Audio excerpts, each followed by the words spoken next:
Lab पर चीन की फिर घुसपैठ की कोशिश, 3 दिन में तीसरा प्रयास विफल। लद्दाख के चुमार में एलएसी पर घुसपैठ की कोशिश की, लेकिन भारतीय सेना की चौकसी देखकर चीनी सैनिक भाग गए।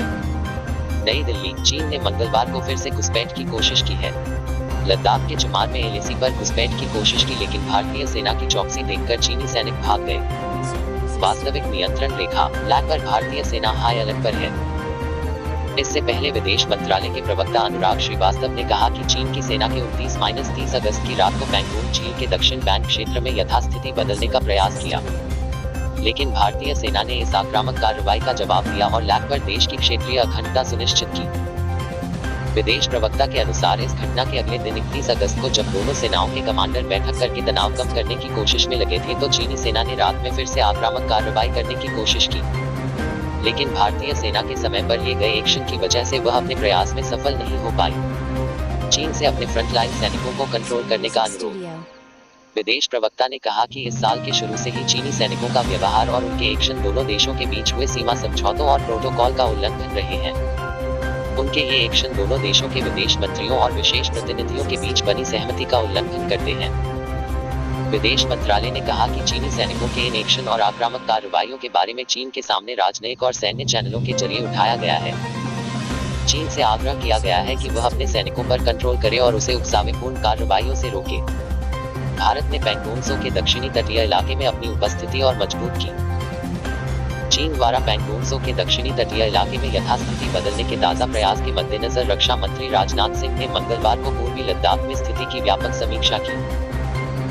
आधिकारिक सूत्रों ने कहा, लगभग 2 घंटे चली बैठक में यह निर्णय लिया गया कि भारतीय सेना वास्तविक नियंत्रण रेखा एलएसी के साथ सभी संवेदनशील क्षेत्रों में अपना आक्रामक रुख जारी रखेगी, ताकि चीन के किसी भी दुस्साहस से प्रभावी ढंग से निपटा जा सके। उन्होंने कहा कि भारतीय सेना ने अतिरिक्त सैनिकों के साथ ही टैंकों की तैनाती करके पैंगोंग त्सो के दक्षिणी तटीय क्षेत्र के आसपास अपनी उपस्थिति को और मजबूत किया है। एक सूत्र ने कहा, भारतीय सेना अब पैंगोंग त्सो के दक्षिण तट के पास की सभी रणनीतिक पर्वत ऊंचाइयों पर हावी है। उन्होंने बताया कि बैठक में विदेश मंत्री एस जयशंकर, राष्ट्रीय सुरक्षा सलाहकार अजीत डोभाल, प्रमुख रक्षा अध्यक्ष सीडीएस जनरल बिपिन रावत, सेना प्रमुख जनरल एमएम नरवणे, वायुसेना प्रमुख आरकेएस भदौरिया सहित अन्य शामिल थे।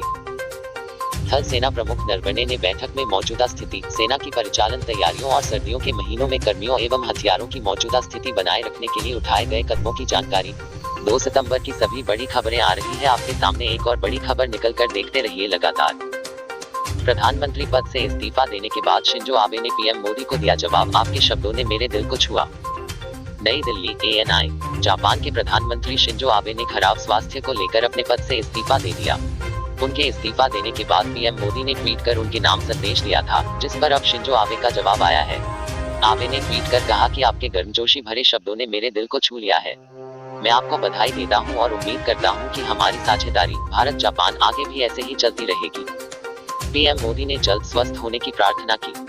प्रधानमंत्री नरेंद्र मोदी ने शिंजो आबे के खराब स्वास्थ्य को लेकर चिंता जताई थी। उन्होंने ट्वीट कर कहा था कि मेरे दोस्त शिंजो आबे, आपके खराब स्वास्थ्य के बारे में सुनकर तकलीफ हुई। हाल के वर्षों में आपके कुशल नेतृत्व और व्यक्तिगत प्रतिबद्धता के चलते भारत और जापान की साझेदारी प्रगाढ़ हुई है। मैं आपके जल्द स्वस्थ होने की कामना और प्रार्थना करता हूँ। शिंजो आबे का 2021 तक था कार्यकाल। बता दें कि अभी हाल ही में पेट की बीमारी से जूझ रहे जापान के सबसे लंबे समय तक प्रधानमंत्री रहने वाले शिंजो आबे ने इस्तीफा दे दिया है। पीएम पद पर उनका कार्यकाल सितंबर 2021 तक था। एक प्रेस कॉन्फ्रेंस में अपने इस्तीफे की घोषणा करते हुए उन्होंने कहा था कि अगर मैं लोगों द्वारा दी गई जिम्मेदारी का निर्वहन नहीं कर सकता हूं, तो मुझे इस पद पर बने रहने का कोई हक नहीं है। मैं राजनीतिक शून्यता से बचना चाहता था, क्योंकि देश कोरोना महामारी से जूझ रहा है। मैं देशवासियों के भरपूर समर्थन के बावजूद 1 साल पहले इस पद से मुक्त हो रहा हूँ। पीएम के इस्तीफे की खबर आते ही जापान के शेयर बाजार में गिरावट का दौर शुरू हो गया था। गौरतलब है कि भारत और जापान के रिश्ते हमेशा से ही मजबूत रहे हैं। शिंजो आबे और पीएम मोदी के सत्ता में रहते हुए दोनों देशों के बीच और भी ज्यादा नजदीकियां रही।